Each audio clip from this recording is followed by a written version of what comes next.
last out question Tirap tribal বেল্টক লৈ কিছু কণ্ট্ৰভাৰ্চি হৈছে এটা কথা আমাৰ মাৰ্ঘেৰিটা সমষ্টি মৰাণ মটক আহোম ৰাজবংশী এই লোকসকল আহি আছে বহুত দিন যদি আমি এই লোকসকলক মাটিৰ অধিক এই অঞ্চলটোত এদিন বিক্ষোভৰ অগনি জ্বলিব আৰু এই বিক্ষোভে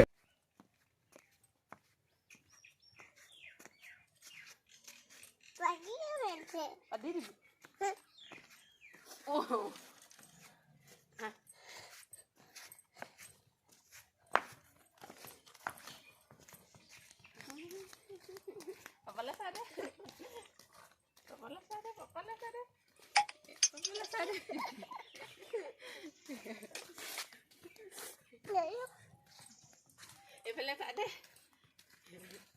ৰোৱা এনে যুদ্ধ হৈ দেখো ৰাস কেনেকে নাছিলে